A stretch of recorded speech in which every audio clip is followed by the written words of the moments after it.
All right, so here we are with another episode of Minecraft. We are officially in 1.20 as far as this footage is concerned, though I am not currently doing any fun 1.20 things yet. I will go get some of the new items in this video, but a little bit later. First off, I decided that I was going to make a basalt generator, which I've never done before because the tower for my portals, my nether portals, I decided that I wanted to use basalt similar to how I did it in my hardcore world before, the incident. And so I decided that I wanted to do it. And for some reason, I couldn't figure out where all of my basalt was. I did find it later on. It was in a different chest in a different location because I have a great organization system. But I decided that I wanted to make a basalt generator, which is still nice either way. It is a manual one, so it's like I have to mine the stuff, but it's better, I guess, than not being able to do it at all. I'll link the tutorial that I found down below. It actually worked out pretty well, and it was super easy to follow, which was also kind of nice. And this is also just getting added into the little mine area that is sort of my unofficial home away from home. I eventually it's got this big cavern ravine. I'm sure you guys might have seen it, and I eventually want to do something with it, but I haven't figured it out. But one of the things that we need in order to create this basalt generator is blue ice and stuff and soul sand. So first off, we went off to go get the blue ice, which is also when I decided that I was going to go and find all of these random things that I hadn't gotten before. And one of it was kind of like this brown, like mushroom island. It actually isn't very far from where our village is, so I was kind of surprised by that. And then I eventually made my way off until I found a cherry blossom forest. So we went and got some of this pink cherry blossom trees, which was pretty cool. I like the general concept of the pink, like, flowers, I guess, and having like the pink trees because I like how they kind of drop their petals and things like that. I think that's cool. I personally don't use a lot of pink in my builds, but that could just be because I haven't had the option. But yeah, so I kind of just wandered around here getting the different types of, or all the wood, making sure that I had enough saplings so I wouldn't have to come back here and find and get this stuff later. But yeah, I'm curious to see because obviously 1.20 has been out for a very long time, what you all kind of think about it.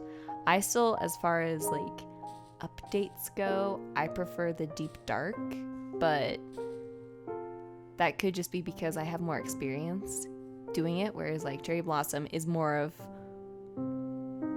for, I guess, building, and I'm not very good at building yet, so I'm like, well, what am I gonna do with this really bright pink wood? I don't know. Let me know what you guys think. Anyways, after getting all that stuff, we carried on until we reached some snowy peaks.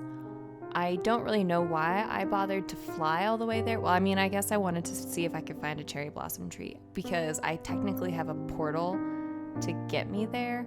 Granted, I think that all of my portals in my roof this time around are not as convenient as they were on my hardcore world. Part of me really wishes that I still remembered my seed for my hardcore world and I just used that seed, but oh well. It's not as cool as this other seed that I lost during the Hardcore World series on the channel, but I still liked it. Yeah, so I went and I got this blue ice because I had other ice and I realized that that is not the type of ice.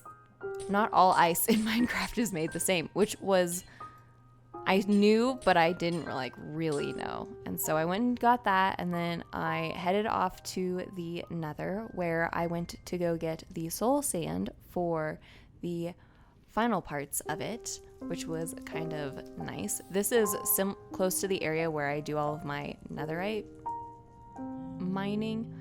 And for the, yes, I look, guys, we've learned there's the breastplate with the protection on. So we no longer have to lose totems like we did last time. But yeah, so just kind of scurried around there. This always makes me really nervous because I'm like, oh my goodness, I'm gonna fall and I'm gonna hit something because I'm really bad at flying. And so I was very nervous about it, but thankfully we were able to find this little spot right here where I was able to land and get all the stuff that I did. I did not lose anything. And I was watching the tutorial, and I basically just placed down your general stuff. I decided to use quartz because I had a whole bunch of quartz from like earlier. So you make this little box, which is kind of nice, and then you got to put a piston there. Hold for effect, as my inventory is very full and embarrassing.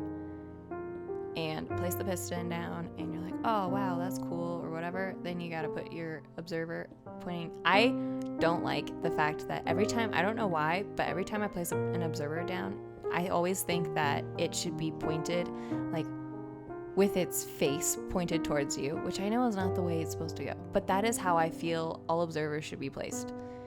Anyways,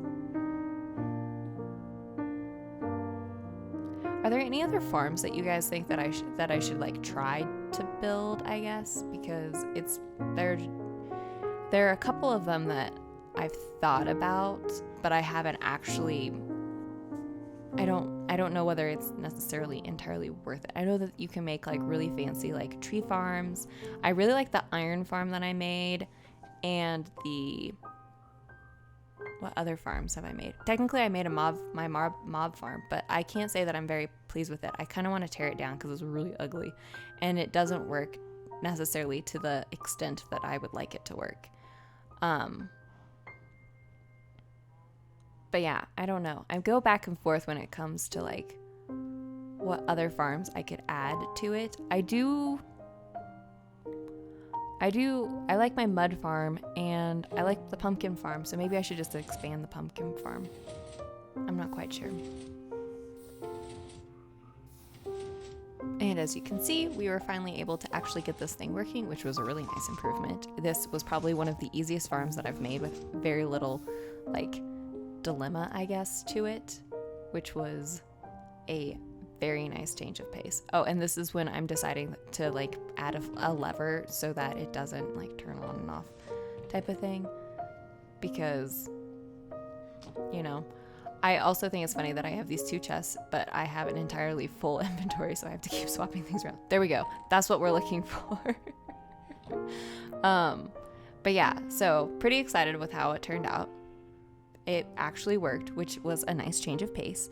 We added in a lever so we could technically turn it on and off, but it's not like fully automatic where it will continue to like push forward if it's like on or off or whatever. And it goes to that point on the wall behind me.